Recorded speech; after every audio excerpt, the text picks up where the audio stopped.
O cheiro é a primeira coisa que atinge você. Não é apenas o cheiro de fumaça ou de asfalto queimado, mas aquele odor acre e metálico de concreto pulverizado e terra revirada que fica suspenso no ar quente da noite. Imagine-se no centro de Tel Aviv. As sirenes de ataque aéreo, que horas atrás rasgavam o silêncio com aquele zumbido agudo e aterrorizante, finalmente se calaram. Mas o que se segue não é a paz. É um silêncio pesado, quase sufocante, quebrado apenas pelo som de botas táticas batendo forte contra o pavimento e os gritos abafados de homens com rádios comunicadores. O Irã afirma ter atingido uma das instalações subterrâneas mais secretas de Israel. Um bunker de guerra, enterrado bem fundo sob a sede militar no centro de Tel Aviv, o complexo de Hakiria. O exato lugar para onde alguém como o primeiro-ministro Benjamin Netanyahu seria levado para sobreviver a um Armagedon. Em resposta, as autoridades israelenses não emitiram comunicados tranquilos. Eles não chamaram a imprensa para mostrar que estava tudo bem. Em vez disso, eles isolaram toda a área com uma velocidade assustadora. Bloquearam as câmeras de segurança, empurraram jornalistas para trás de barricadas e recusaram-se a dizer uma única palavra. Uma parede de silêncio absoluto. Eu sei o que você está pensando. Você acha que isso é apenas tática militar padrão, não é? Apenas controle de área. Mas deixe-me dizer uma coisa. Eu tenho acompanhado isso de perto e o nível de pânico frio e calculado que vi nas ruas naquela noite me diz algo totalmente diferente. Aquele bunker é real. Ele foi construído com dinheiro americano, projetado por engenheiros americanos e equipado com blindagem eletromagnética pesada o suficiente para manter os servidores zumbindo e as ordens fluindo, mesmo se tudo acima da superfície for reduzido a cinzas e escuridão. Nos próximos minutos, eu vou te guiar através da fumaça, através da censura militar, e te mostrar o que realmente aconteceu. Você vai ver exatamente por que Israel quer, desesperadamente, que este lugar permaneça nas sombras. Nós já passamos do 10º dia deste pesadelo. Mais de 500 mísseis balísticos e de cruzeiro, além de 2.000 drones, rasgaram os céus. Pense na escala disso. Não são apenas números em uma tela. São milhares de ogivas mergulhando em direção a áreas densamente povoadas, desenhando arcos de fogo na estratosfera. E a Guarda Revolucionária Islâmica do Irã, o IRGC, tem sido publicamente implacável. Eles não estão se escondendo. Eles têm listado seus alvos em praça pública, como se estivessem lendo uma sentença de morte. 27 bases dos Estados Unidos espalhadas pela região. O aeroporto Ben Gurion, a artéria de fuga e suprimento do país. Eles até alegaram ter destruído 7 sistemas de radar críticos americanos e israelenses. Mas o alvo que realmente importa, o ponto focal de toda essa carnificina, é aquele que repousa no coração de Tel Aviv, a sede militar em Hakiria. Porque o que dorme sob aquele complexo é o verdadeiro núcleo desta guerra. A maioria das pessoas, até mesmo muitos locais que passam por ali todos os dias, olha para a sede militar e vê apenas um complexo convencional acima do solo. Talvez com alguns abrigos reforçados para os oficiais quando as sirenes tocam. A realidade, porém, é algo saído de um thriller distópico.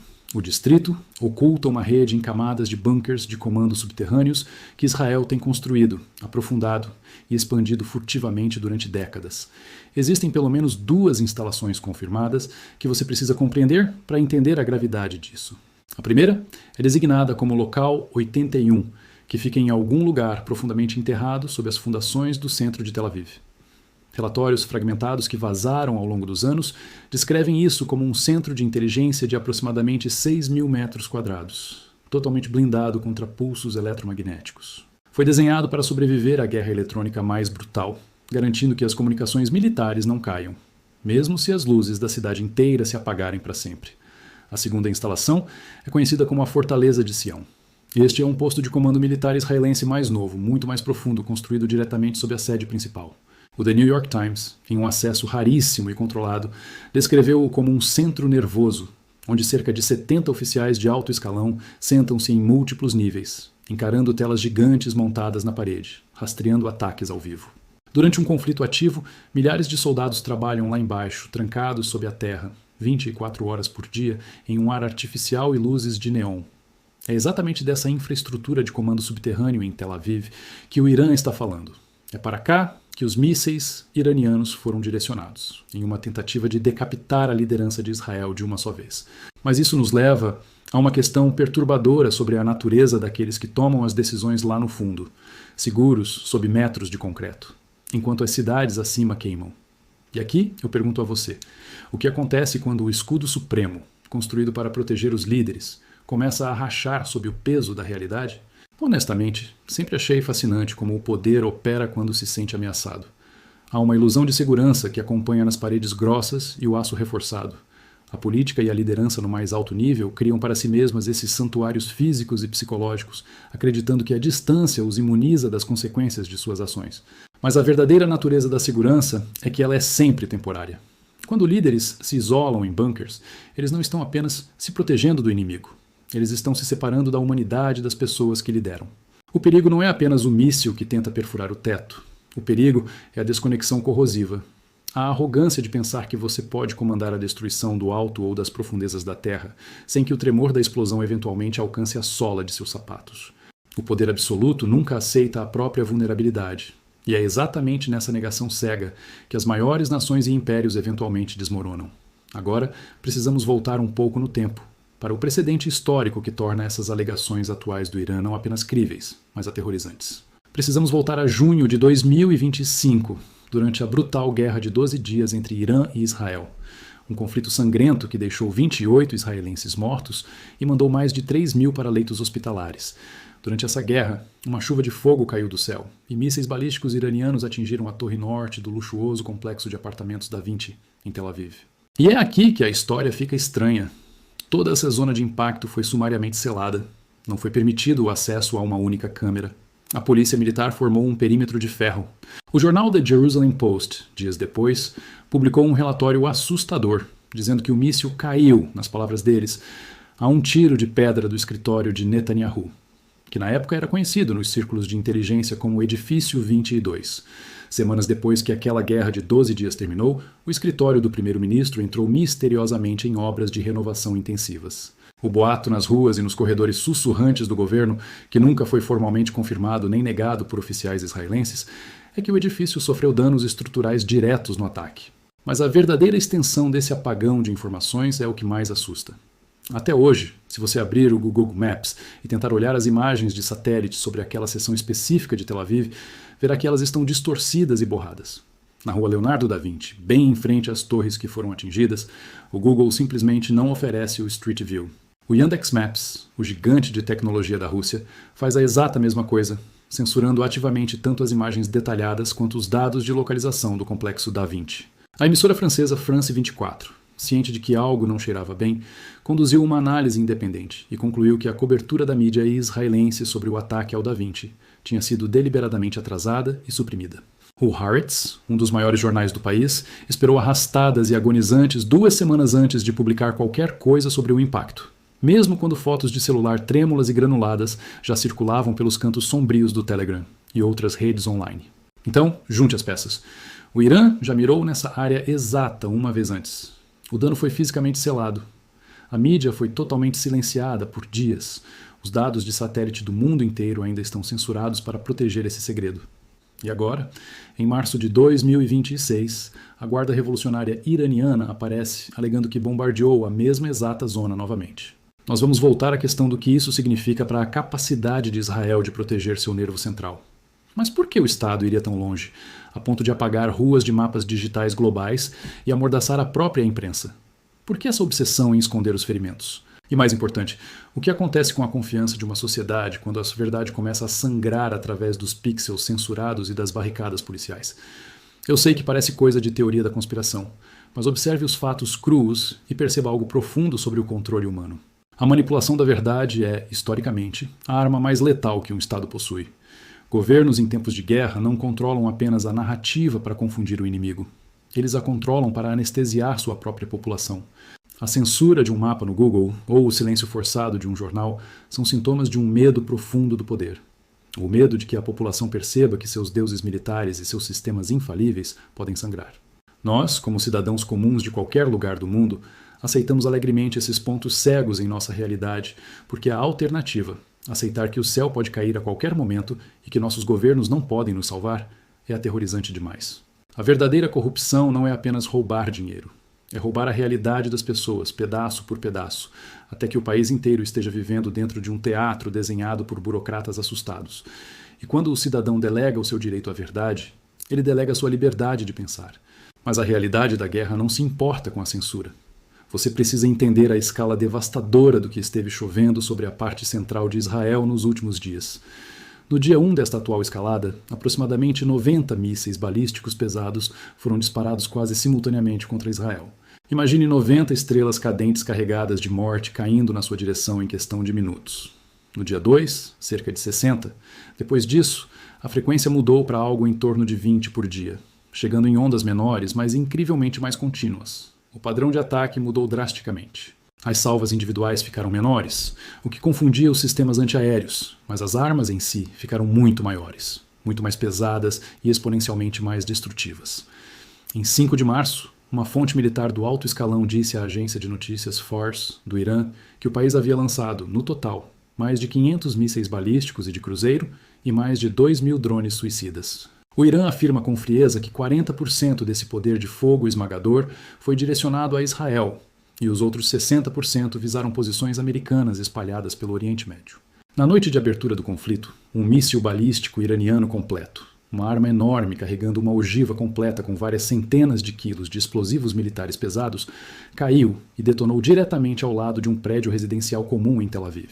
Então, no 1º de março, aconteceu o pesadelo absoluto. O ataque individual mais mortal e de partir o coração da guerra até agora atingiu a cidade de Beit Shemesh. Um míssil enorme, carregando cerca de 500 quilos de explosivos brutos, atingiu em cheio e fez colapsar um abrigo antibombas civil subterrâneo, aquele tipo de lugar para onde você corre com seus filhos, segurando as mãos deles. Era um abrigo acessível por 2 lances de escadas. 9 pessoas comuns, vizinhos, famílias, foram esmagadas e mortas instantaneamente sob toneladas de concreto esfacelado. Investigadores chegaram depois. Vasculharam os escombros manchados de sangue e concluíram algo assustador. Mesmo que o abrigo estivesse 100% em conformidade com as mais rigorosas normas de construção de engenharia civil, ele nunca teria sobrevivido a um impacto direto com aquela força brutal. Mas o que chocou as defesas militares não foi só a força do impacto. Foi o fato de que o míssil interceptador de Israel, que foi disparado pelo supostamente impenetrável sistema de defesa para derrubar a ameaça, simplesmente errou, falhou. Os relatórios confirmaram. Nenhuma falha mecânica foi encontrada no equipamento. O sistema engajou no alvo perfeitamente. Os radares seguiram a rota. O cálculo foi feito. Ele apenas não acertou.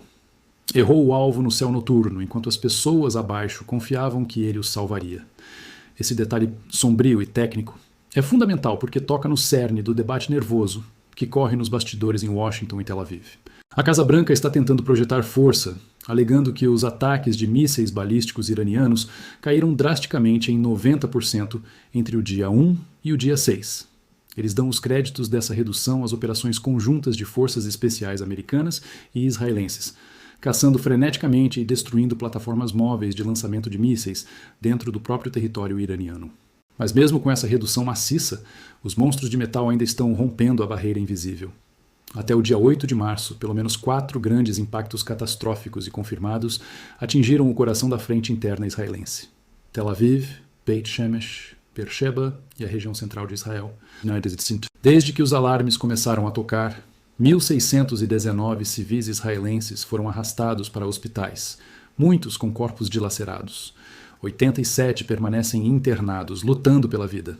4 estão em condição tão crítica que as máquinas mal conseguem mantê-los respirando. 10 civis israelenses já estão mortos. A maioria das pessoas ao redor do mundo assume cegamente que a rede multi-escalão de defesa aérea de Israel, a mais famosa do mundo, está funcionando com quase 100% de eficácia, interceptando tudo como um videogame impecável. Mas os fatos no chão mostram algo diferente. Se as máquinas são perfeitas e a engenharia é o ápice da mente humana, o que você faz quando a máquina perfeita simplesmente decide que não vai funcionar enquanto o céu desaba sobre sua cabeça? Mesmo eu acho difícil não sentir um frio na espinha ao contemplar a arrogância da nossa relação com a tecnologia em tempos de sobrevivência. Nós construímos sistemas incrivelmente complexos, domos de ferro, inteligências artificiais calculistas e colocamos a vida de milhões de crianças, mães e pais nas mãos de linhas de código e algoritmos. Acreditamos que a matemática e a engenharia podem anular a barbárie humana, mas a falha daquele interceptador que matou 9 pessoas não é apenas um problema técnico, é um lembrete filosófico doloroso das limitações humanas. A fé cega em escudos tecnológicos cria uma ilusão reconfortante, mas falsa, de que podemos travar guerras sem derramar nosso próprio sangue. Quando substituímos o fardo moral de buscar a paz pela confiança mecânica de construir uma espada e um escudo melhores, estamos apenas garantindo que, quando o sistema inevitavelmente falhar, a tragédia será monumental. Sistemas não sentem o luto, apenas os humanos sentem o impacto. A realidade angustiante é que o Irã não está apenas usando mísseis comuns, eles elevaram o nível da barbárie tática. O fato de que uma ogiva de fragmentação devastadora, transportada pelo temido míssil Khorramshahr-4, pode viajar centenas de quilômetros e aterrissar exatamente no centro de Tel Aviv, espalhando submunições letais por um raio de 5 quilômetros, conta uma história operacional completamente diferente e assustadora.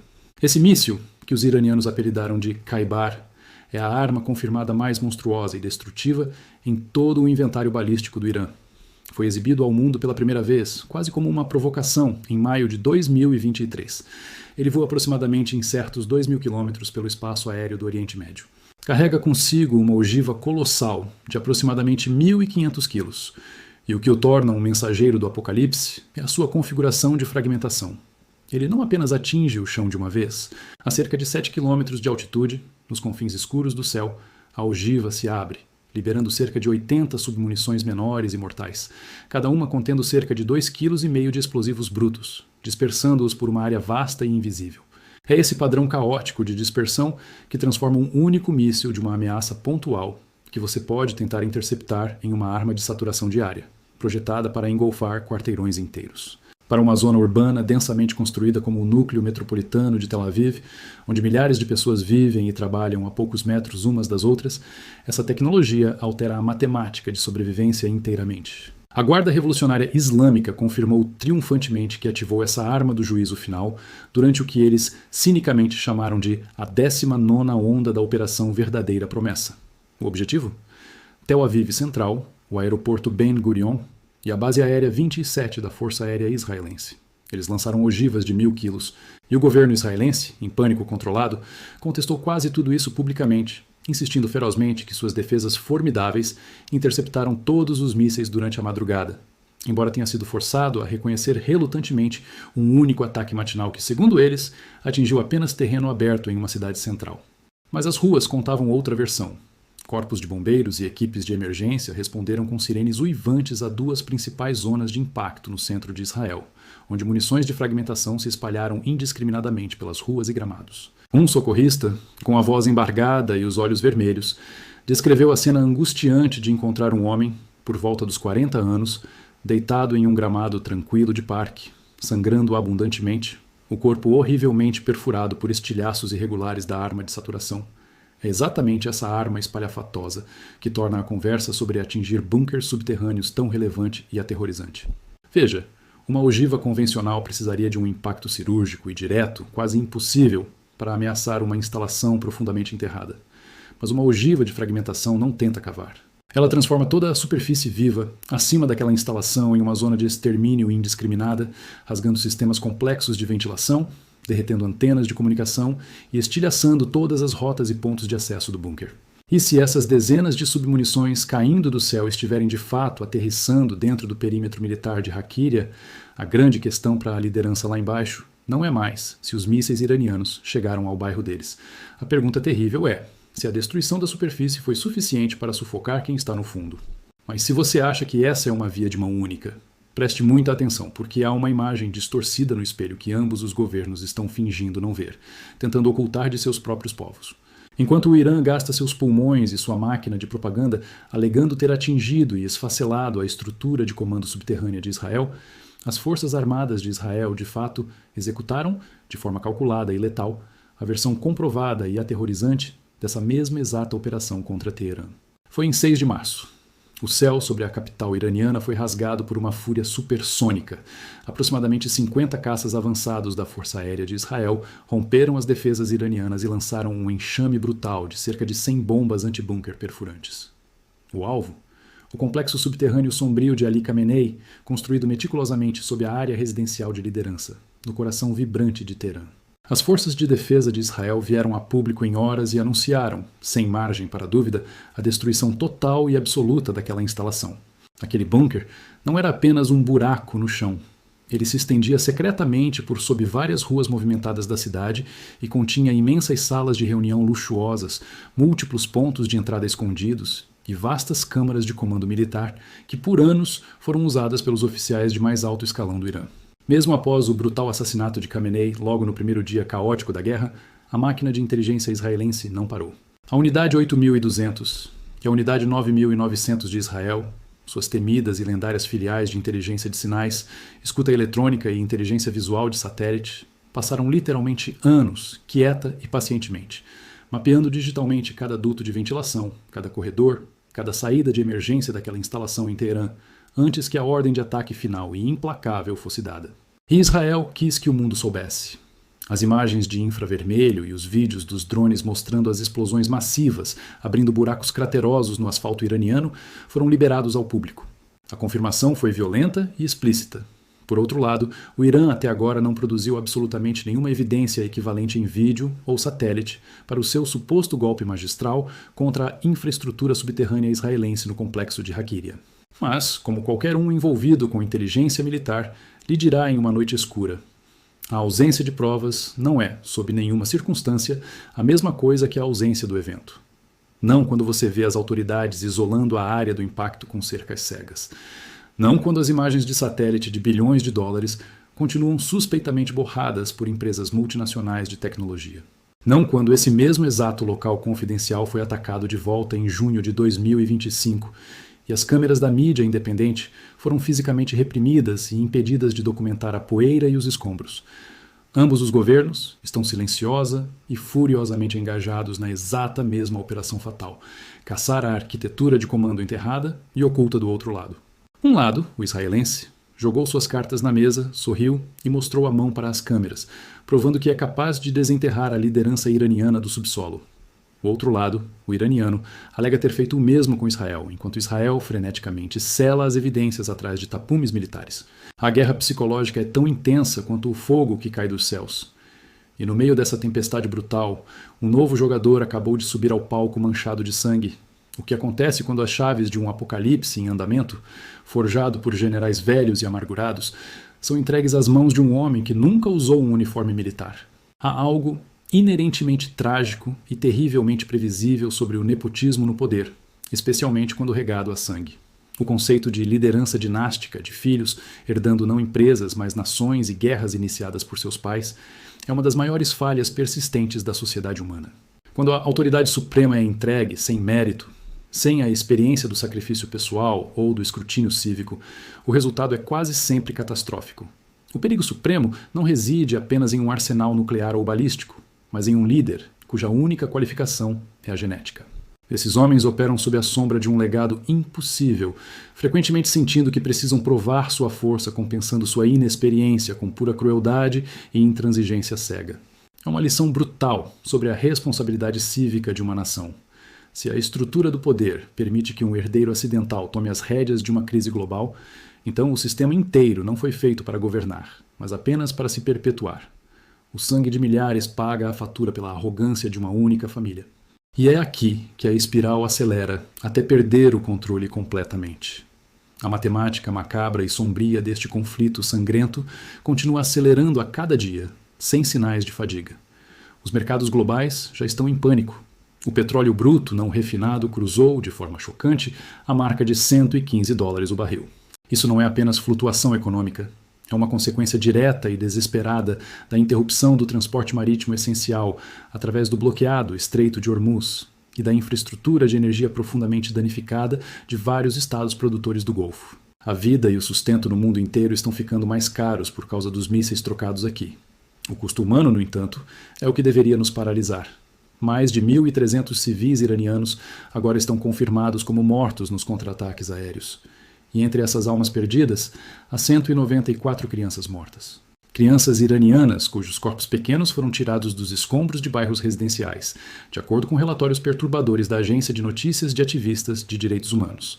E a carnificina se estende para fora das fronteiras imediatas. 7 membros do serviço militar americano já foram mortos em posições isoladas em todo o Oriente Médio, apanhados no fogo cruzado desta guerra de procuração que se espalha. Os Estados Unidos, em um show contundente e implacável de força naval superior, afundaram sem piedade mais de 30 embarcações da força naval do Irã, declarando oficialmente e sem rodeios que a marinha iraniana está agora ineficaz e morta em combate. A Casa Branca está emitindo declarações tensas, alegando que ainda precisa de, no mínimo, 4 a 6 semanas exaustivas para tentar alcançar seus difusos e mutáveis objetivos estratégicos. E enquanto isso acontece, o Hezbollah, lá no norte, sentiu o cheiro de sangue na água.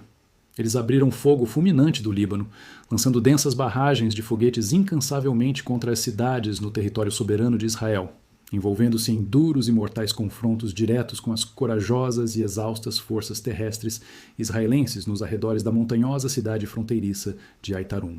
O tabuleiro de xadrez inteiro do Oriente Médio está pegando fogo.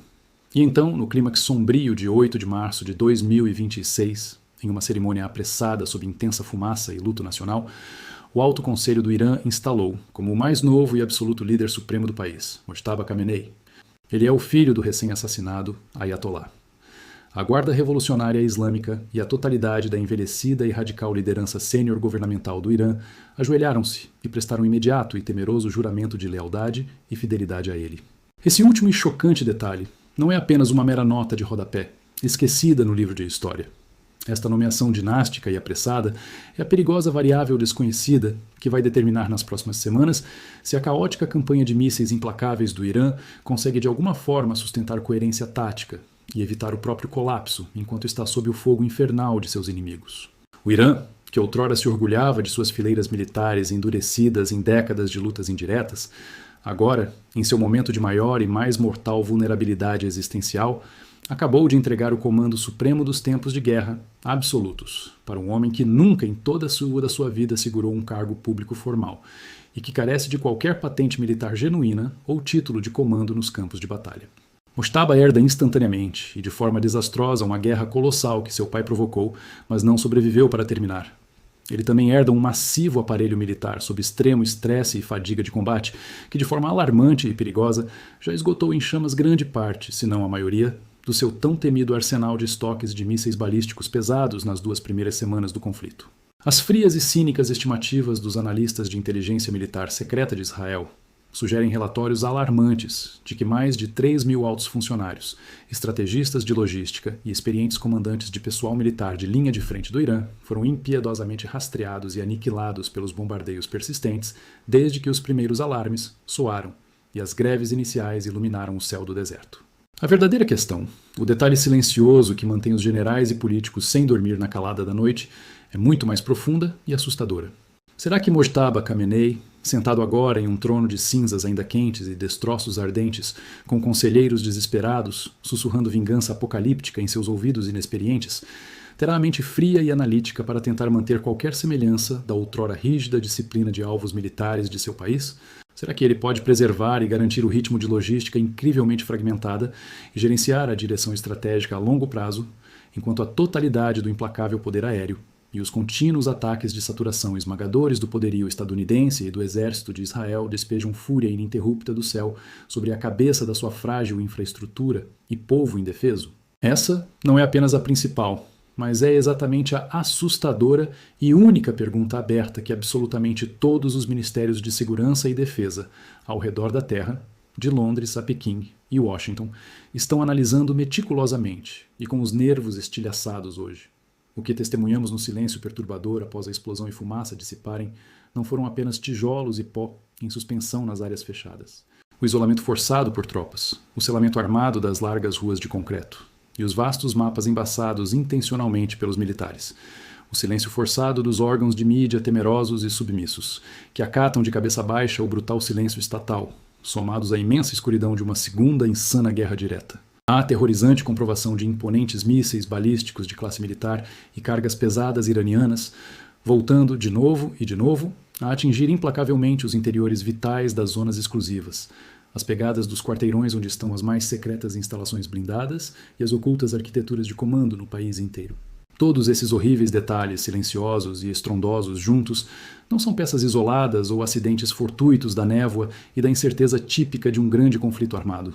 Todos eles, coletivamente e inegavelmente, apontam ferozmente para uma única, amarga, perturbadora inescapável e inevitável direção sobre a dura verdade global deste momento da humanidade em combustão rápida. Nem Israel nem o Irã conseguiram desenhar qual é ou onde está o ponto e o desfecho deste turbilhão. A dolorosa verdade invisível nesta fumaça de enganos contínuos, a que ninguém em sã consciência confessa às suas desesperadas populações abrigadas no escuro, é a de que nem os iranianos tampouco os israelenses têm hoje o poder de certificar concretamente aos seus, e aos demais, o que cada lado ainda de fato esconde nas profundezas enterradas abaixo daquelas toneladas de escombros de concreto quente em suas bases e na sua outrora segura arquitetura e cidades fortificadas. E agora, com o inexperiente e recém-empossado Mojtaba Khamenei, literalmente segurando as chaves e os vitais códigos mortais do arsenal remanescente em uma mão trêmula, enquanto as ruas ardem num coro assustador clamando por retribuição sanguinária ao redor dele, o cenário assume tons sombrios de desespero irremediável para toda a imensa e trágica região. A verdadeira, essencial e urgente grande interrogação a ser respondida pela liderança remanescente das ruínas e pó espalhado das nações não se detém e não gira mais em saber simplesmente se este gigantesco tabuleiro sangrento do Oriente Médio continuará a escalar para um desastre global total, um ponto sem volta ou de não retorno irreparável em espirais alucinadas de vingança cega e inesgotável. O grande horror real e inconfessável por debaixo destas manobras escuras dos militares que orquestram a crise agora é algo que vai muito mais no fundo da nossa terrível consciência enquanto um projeto de sociedade. É a dura realidade nua e crua, e a terrível questão se há sobrado sequer uma única alma inteligente, ainda de pé, em alguma dessas ricas capitais em guerra, no interior desses palácios ou nas sombras dos impenetráveis porões de defesa, em qualquer lado dessa linha fronteiriça desfeita, capaz e corajosa de possuir sequer um ínfimo esboço ou planejamento racional para tentar lidar com as consequências obscuras e brutais que certamente virão nas longas décadas fúnebres que preencherão o inevitável abismo sombrio e os dias incertos no amargo dia depois que o último míssil silenciar. No fim das contas, a verdadeira vítima invisível sob todas as ruínas fumegantes, sob os mapas borrados da internet e além das barricadas de aço e das mentiras diplomáticas ditas nos telejornais, é a eterna arrogância dos homens mortais e fracos que brincam de deuses da guerra sentados atrás de suas mesas de mogno caríssimo. Fica claro, ao observar essa tragédia épica da nossa época se desenrolar diante de nós como um cruel palco repetitivo da história da civilização, que os instintos primais do medo agudo, do ódio herdado e da obsessiva e voraz ganância implacável de dominar pelo poder absoluto são as coisas que continuarão ditando nosso amanhã, independentemente de quão avançada e impressionante a nossa ciência engenhosa dos armamentos letais possa vir a ser, moldando o pó das nossas futuras existências esquecidas. Pense em como tudo isso afeta o que acreditamos, como permitimos que medos projetados ditem nosso futuro e nossas vozes caladas pela ansiedade da sobrevivência diária.